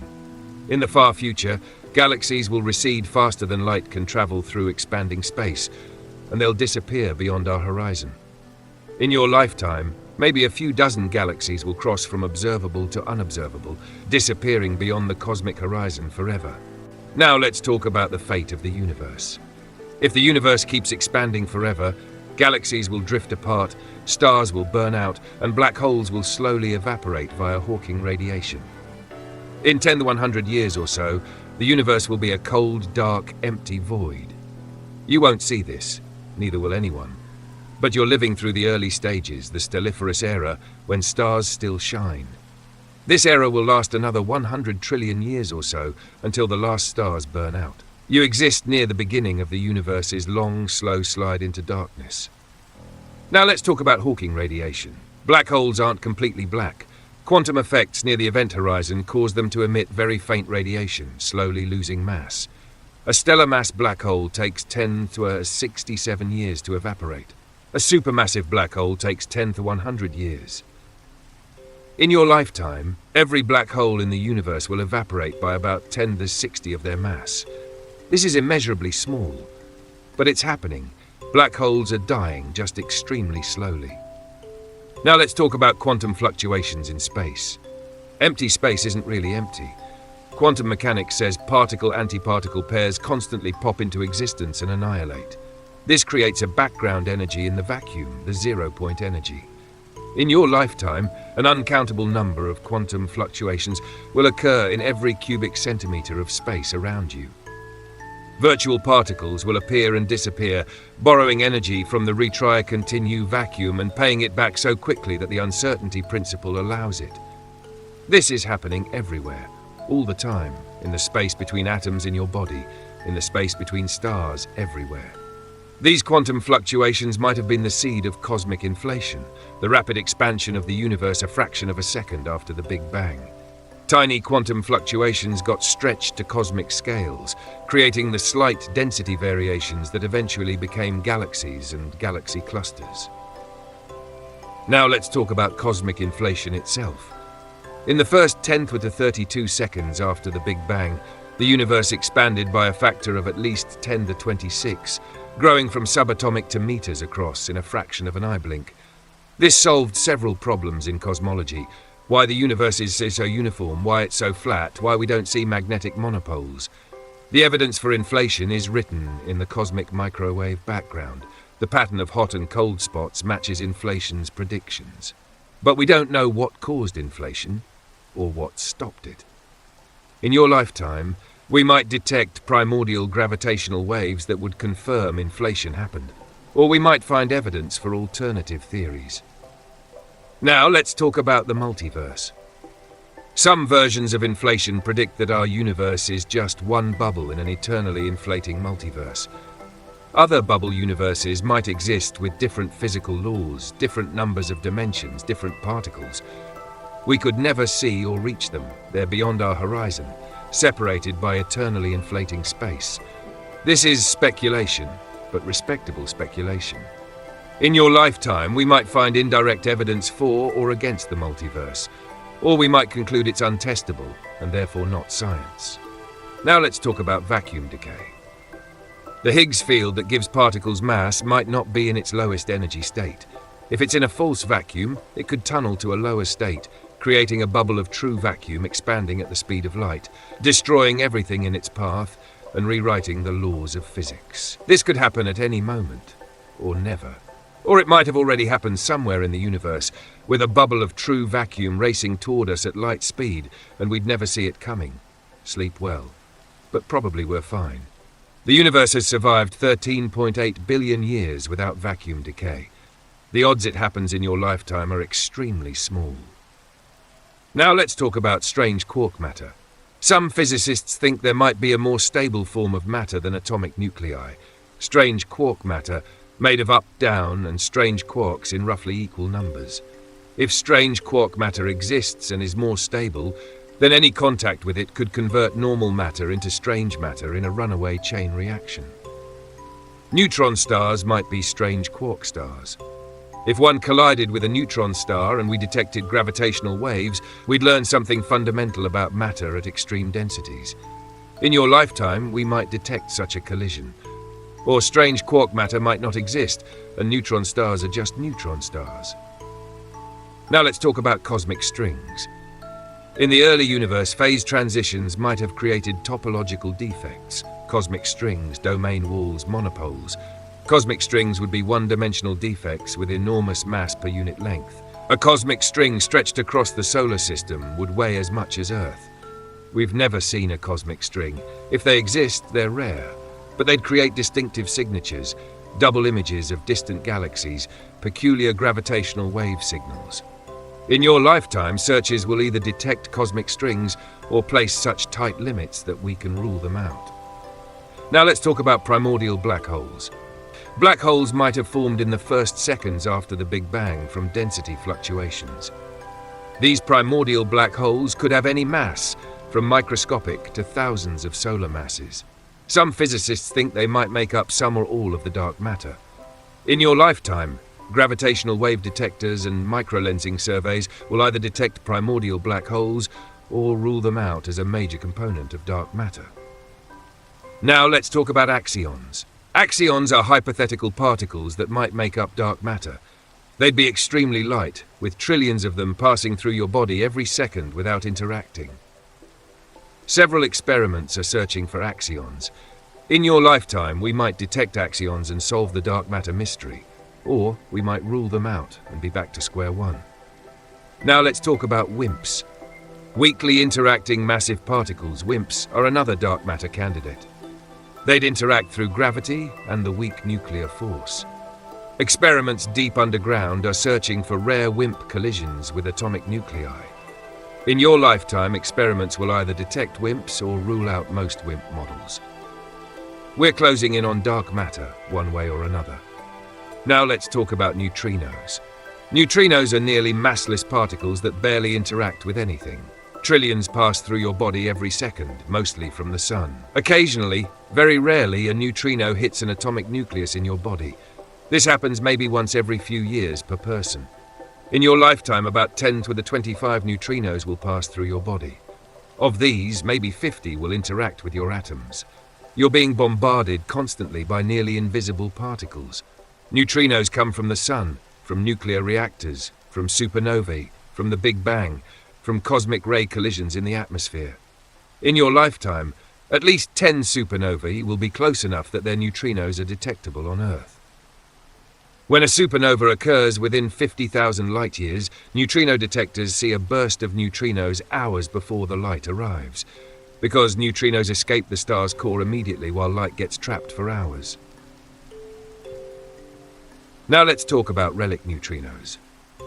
From the Big Bang, there's a cosmic neutrino background similar to the cosmic microwave background, but with neutrinos instead of photons. These relic neutrinos are everywhere, about 330 per cubic centimeter, left over from when the universe was 1 second old. We've never detected relic neutrinos, they're too low energy. But in your lifetime, experiments might succeed in detecting them, giving us a direct view of the universe when it was 1 second old. Now let's talk about antimatter. For every matter particle, there's an antimatter counterpart with opposite charge. When matter and antimatter meet, they annihilate in a burst of energy. The universe is made almost entirely of matter with very little antimatter. Why? No one knows. In your lifetime, experiments will search for any asymmetry in the behavior of matter versus antimatter that might explain why we exist. If matter and antimatter behaved identically, they would have annihilated completely in the Big Bang, leaving only energy. Something broke the symmetry. Now let's talk about cosmic rays again, in more detail. The highest energy cosmic rays carry as much energy as a well-thrown baseball, concentrated in a single subatomic particle. These ultra-high energy cosmic rays are so energetic, they shouldn't be able to reach us from distant sources. They should lose energy colliding with the cosmic microwave background. Yet we detect them. Where do they come from? Active galactic nuclei? Exotic physics? In your lifetime, observatories will detect about 500 ultra-high-energy cosmic ray events and maybe trace some back to their sources. Now let's talk about the GZK cutoff. Above a certain energy, about 5 times 10 to the 919 electron volts, cosmic rays should collide with the cosmic microwave background and lose energy. This creates the GZK cutoff. We see it in the data. There are very few cosmic rays above this energy. But we see some, which means they're coming from nearby sources, probably within 50 million light-years. In your lifetime, we might identify the sources, probably nearby active galactic nuclei or gamma-ray bursts. Now let's talk about the oh my god particle. In 1991, a cosmic ray detector in Utah recorded a particle with energy 3 to 1020 electron volts, the highest energy particle ever detected. It was nicknamed the oh my god particle. Where it came from, no one knows. In your lifetime, we might detect another 1 or 2 particles with comparable energy. Each one is a mystery and a chance to do physics at energies we can't reach with human-made accelerators. Now let's talk about muons. Cosmic rays hitting the atmosphere create showers of particles, including muons. About 1 muon passes through your hand every second.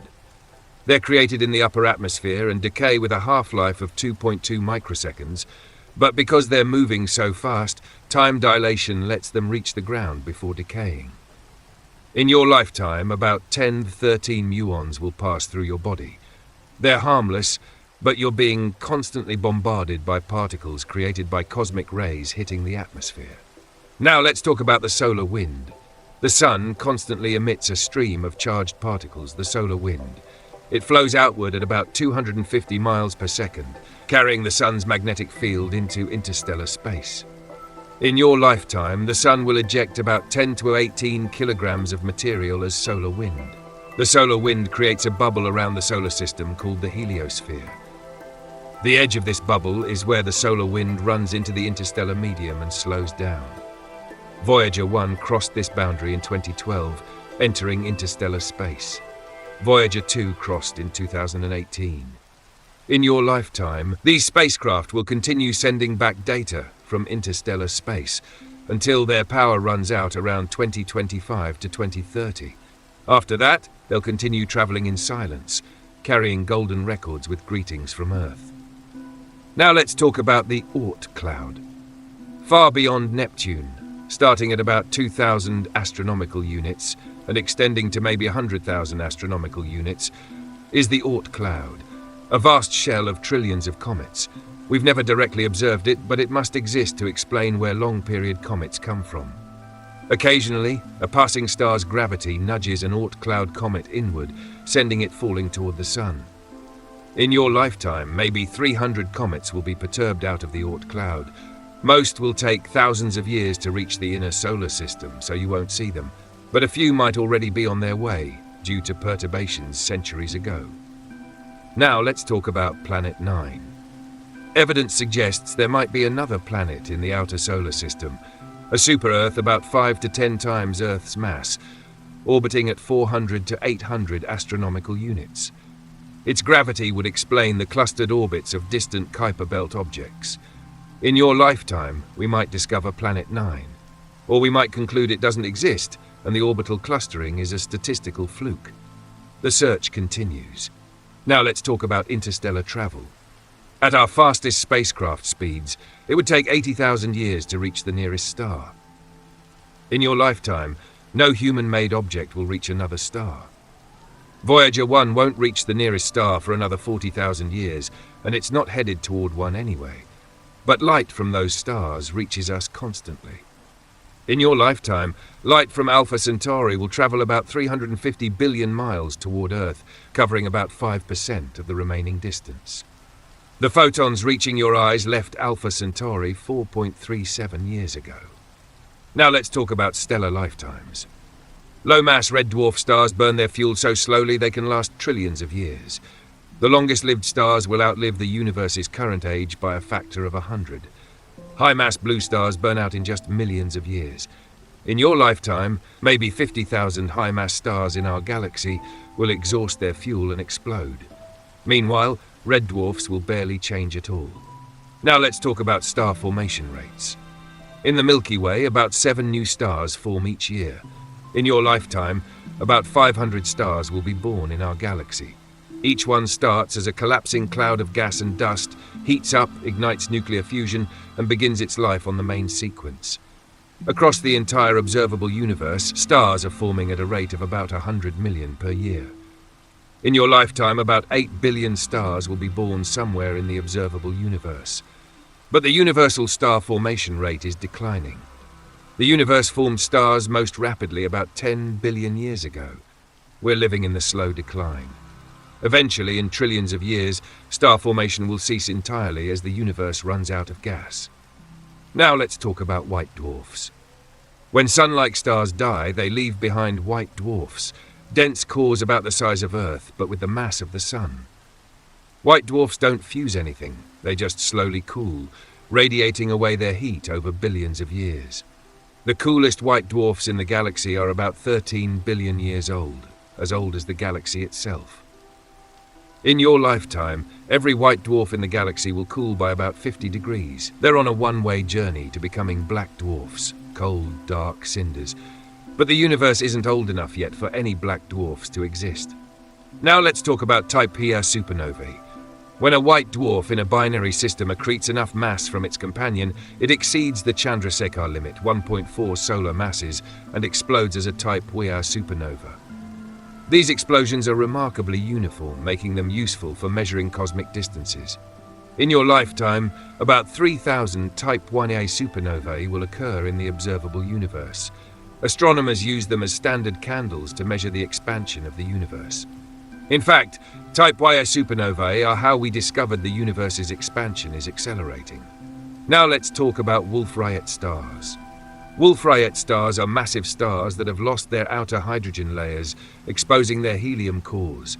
They're extremely hot and luminous, and they're blowing powerful stellar winds.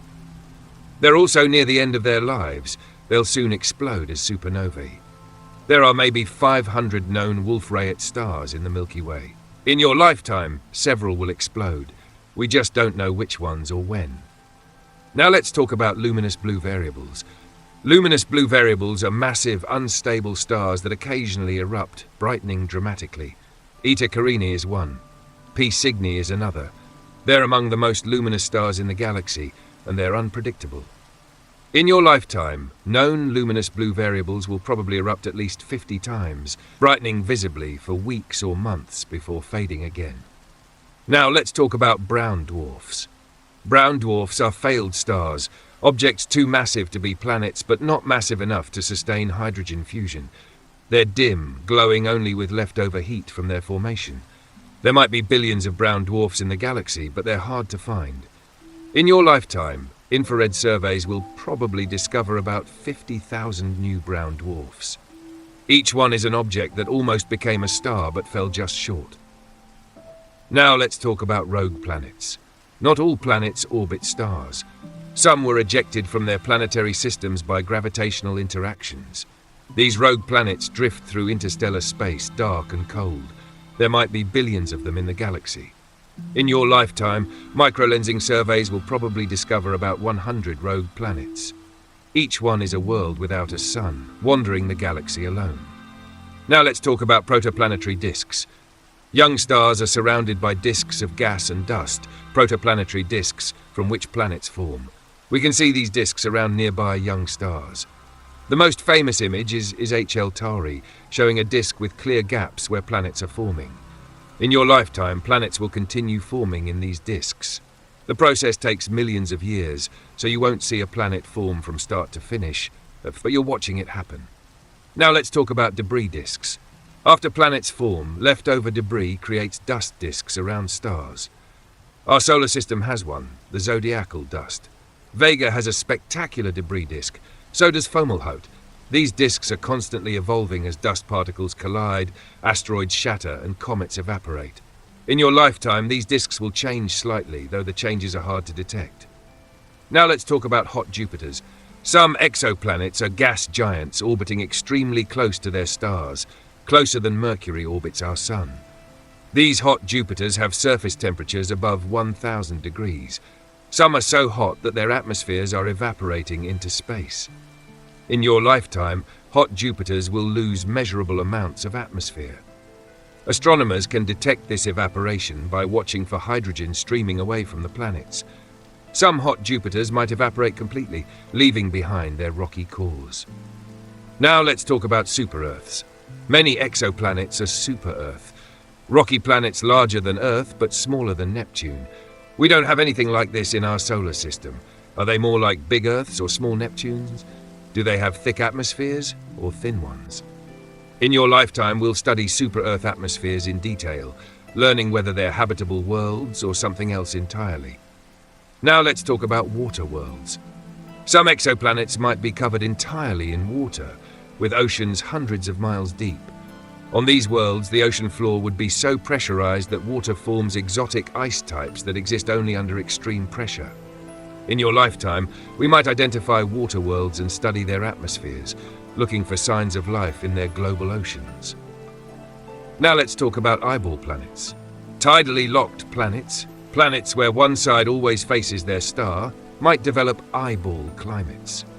The day side would be hot, the night side frozen, but in between there might be a ring of habitable territory. These planets might have a permanent ice sheet on the night side and an eternal day on the other side, with all the liquid water pooled in one spot. In your lifetime, we might find eyeball planets and study their strange climates. Now let's talk about carbon planets. If a planet forms in a carbon-rich environment, it might be made of graphite and diamond instead of rock and metal.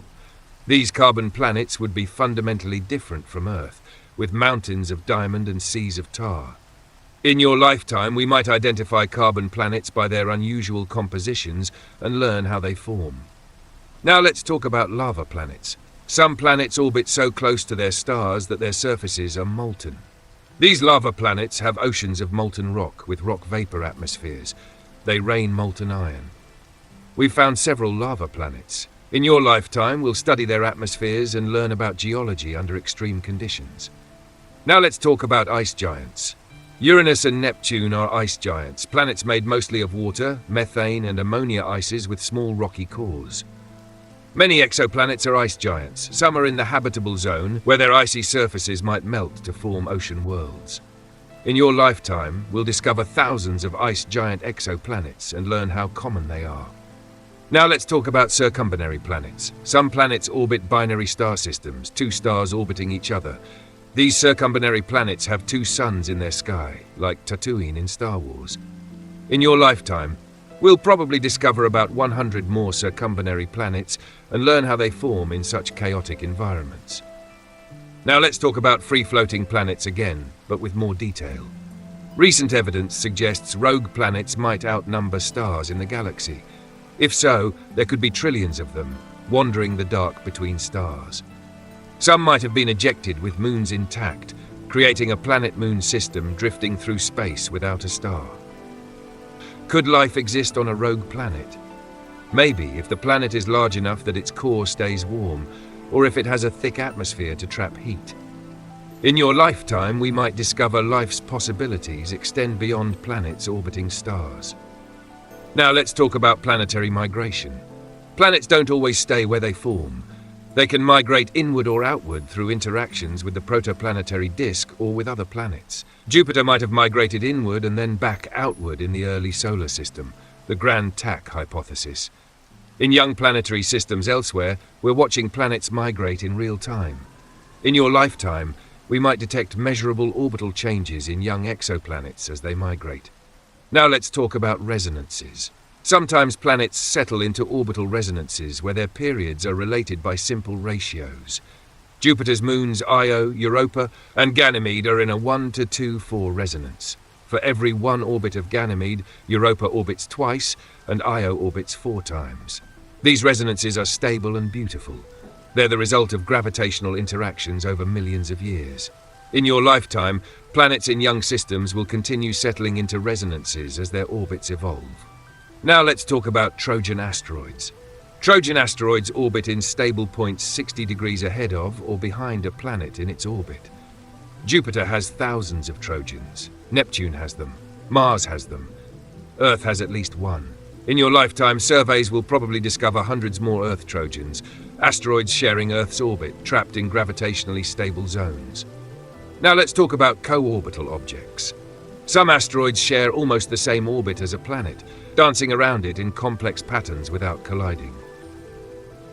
Earth has several co-orbital asteroids that follow horseshoe orbits. They approach Earth, curve around, and head back the other way. In your lifetime, we'll discover maybe 50 more co-orbital asteroids, learning about the complex gravitational dynamics of the solar system. Now let's talk about asteroid families.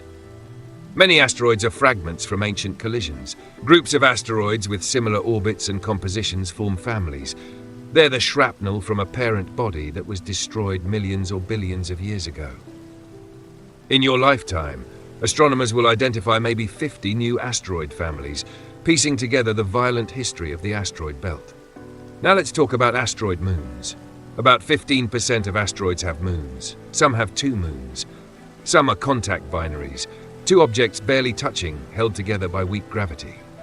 These systems are constantly evolving as tidal forces and impacts reshape them. In your lifetime, surveys will discover about 1,000 new asteroid moons, revealing the diversity of small body systems. Now let's talk about centaurs. Centaurs are icy bodies orbiting between Jupiter and Neptune. They're transitioning from being Kuiper Belt objects to becoming Jupiter family comets. Chiron is the most famous. These objects sometimes develop comet-like activity as they warm up approaching the Sun. In your lifetime, maybe 10 currently known centaurs will develop visible comae and tails as they move closer to the Sun, transforming from asteroids to comets before our eyes. Now let's talk about Damocloids. Damocloids are objects in comet-like orbits that have lost their volatile ices and look like asteroids. They're probably extinct comets that have passed the Sun so many times they've lost all their ice. In your lifetime, we'll discover maybe 200 more Damocloids, learning about the end stage of cometary evolution. Now let's talk about main belt comets. Some objects in the asteroid belt have shown comet-like activity. They're asteroids that contain ice. This was surprising because the asteroid belt is too warm for ice to survive, but apparently some asteroids have retained ice in their interiors for billions of years. In your lifetime, we'll probably discover about 50 more main belt comets, blurring the distinction between asteroids and comets. Now let's talk about quasi-satellites. Quasi-satellites appear to orbit a planet, but actually orbit the Sun in a similar orbit to the planet, creating the illusion of orbiting the planet. Earth has several quasi-satellites that follow us around the Sun for decades or centuries before drifting away. In your lifetime, Earth will capture and lose several quasi-satellites. They come and go, temporary companions in our journey around the Sun. Now let's talk about solar eclipses on other planets. Mars's moons Phobos and Deimos are too small to cause total solar eclipses as seen from Mars's surface. They just create partial eclipses. But from some locations on Mars, Phobos creates annular eclipses, leaving a ring of sun visible. In your lifetime, Mars rovers might photograph dozens of Martian solar eclipses, showing us sunsets on another world. Now let's talk about planetary alignments visible from other planets. From Mars, Earth and Venus occasionally align. From Jupiter, the inner planets sometimes line up. These alignments are different for each vantage point in the solar system. In your lifetime, there will be hundreds of planetary alignments as seen from Mars, Jupiter, and other vantage points. We can calculate these events even if no one is there to see them. Now let's talk about seasonal changes on other planets. Mars has seasons because its axis is tilted, like Earth's. Every Martian year, 687 Earth days, the polar ice caps grow and shrink. In your lifetime, you'll be able to watch about 42 complete Martian years, seeing the ice caps advance and retreat 42 times.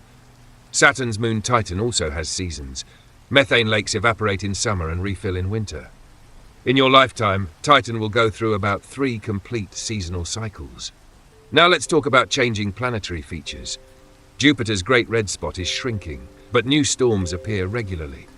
In 2010, a new dark storm appeared and persisted for months. In your lifetime, Jupiter's atmosphere will produce dozens of major storms, each visible through amateur telescopes. Saturn occasionally produces giant storms that encircle the entire planet. These great white spots appear roughly every 30 years, every Saturnian year, in the planet's summer hemisphere. The last one was in 2010. The next one should appear around 2040. Mars has dust devils, clouds, morning frost, and changing polar ice caps. In your lifetime, orbiters and rovers will watch the Martian atmosphere evolve through dozens of seasonal cycles. Now let's talk about impact craters forming. Meteorites hit the moon constantly. Small impacts happen daily. Large enough impacts to form craters visible from Earth happen every few years. In your lifetime, amateur astronomers will probably detect about 20 impact flashes on the lunar surface, meteorites hitting the moon hard enough to create visible flashes of light. Meteorites also hit Mars. In your lifetime, orbiters might detect about 500 new impact craters forming on Mars, showing us impact cratering in action. Now let's talk about volcanism on Io. Io has hundreds of active volcanoes. At any given time, about a dozen are erupting. In your lifetime, there will be thousands of eruptions on Io, constantly resurfacing the moon. When Voyager 1 flew by Io in 1979, it photographed 9 erupting volcanoes. When Galileo arrived in 1995, some of those volcanoes were still active 16 years later. Some had stopped. New ones had started. Io's volcanic landscape is constantly changing. Now let's talk about geysers on Enceladus. Enceladus shoots jets of water ice from cracks near its south pole. These jets are constantly active, fed by a subsurface ocean.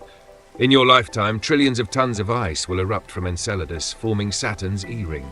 Could there be life in Enceladus's ocean? Maybe. In your lifetime, a mission might fly through the jets and analyze the material for biosignatures. Now let's talk about changing rings. Saturn's rings are made of countless ice particles ranging from dust-sized to house-sized. These particles constantly collide, break apart, and stick together. The rings are dynamic, evolving on timescales of years to millions of years. In your lifetime, careful observations might detect changes in the ring's structure, new gaps forming, old gaps filling in, density waves propagating. Now let's talk about shepherd moons. Some of Saturn's small moons orbit within the rings, creating gaps and shaping the ring edges through gravitational interactions. These shepherd moons are constantly sculpting the rings. In your lifetime, these moons will continue their work, and we might discover new shepherd moons in gaps we haven't examined closely yet. Now let's talk about ring spokes. Sometimes Saturn's rings develop radial features called spokes, dark radial markings that appear and disappear over hours. They're probably caused by electrostatic levitation of dust.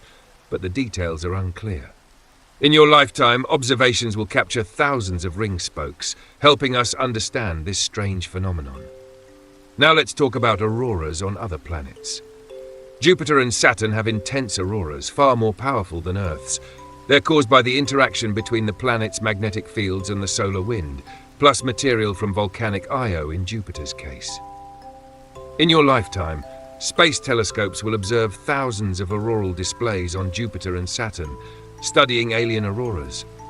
Now let's talk about radio emissions from Jupiter. Jupiter emits powerful radio waves, especially at decameter wavelengths. These emissions are so strong you can detect them with a simple radio antenna. They're caused by electrons spiraling in Jupiter's magnetic field. In your lifetime, Jupiter will produce constant radio emissions audible to anyone with the right equipment. You can listen to Jupiter. Now let's talk about exomoons. We've discovered thousands of exoplanets, but no confirmed exomoons yet. But they must exist. Why would only our solar system have moons? In your lifetime, we'll probably make the first confirmed detections of exomoons, discovering moons orbiting planets orbiting other stars. Some exomoons might be habitable, even if their planet isn't. A large moon orbiting a gas giant in the habitable zone could have liquid water and stable conditions for life. Now let's talk about double planets. Pluto and Charon are sometimes called a double planet because they orbit a point in space between them, rather than one orbiting the other. Are there double planets elsewhere, two Earth-sized worlds orbiting each other? In your lifetime, we might discover the first exoplanet binary system, two planets orbiting each other while together orbiting a star. Now let's talk about planetary rings elsewhere. Do exoplanets have rings? Probably. Saturn's rings are spectacular, but Jupiter, Uranus and Neptune also have rings. Rings might be common. In your lifetime, we might detect rings around exoplanets, possibly seeing them transit their star and creating distinctive light curves. Now let's talk about technosignatures. In your lifetime, SETI projects will continue searching for signals from alien civilizations. Radio telescopes will scan millions of stars looking for artificial signals.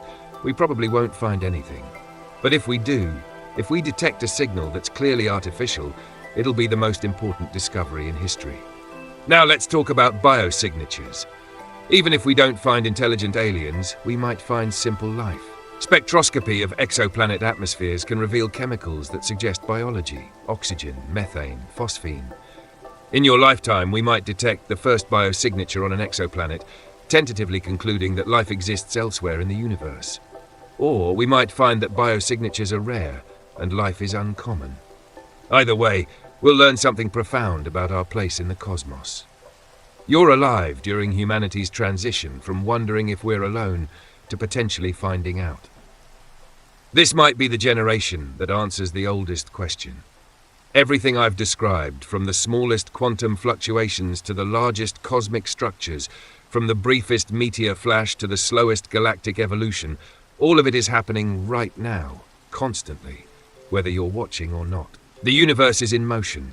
Stars are being born and dying, galaxies are colliding, black holes are merging, planets are forming, and through all of it, the universe keeps expanding, accelerating into darkness, while you exist for a brief moment in time when stars still shine and galaxies still glow. 734 events, each one a reminder that you're not watching a finished universe. You're watching it evolve, change, and unfold in real time. Some of these events you can see with your own eyes. Some require telescopes. Some we can only detect with instruments that measure gravitational waves or neutrinos or X-rays. But all of them are happening. The universe is alive with activity. And you're here to witness it, if you choose to look up.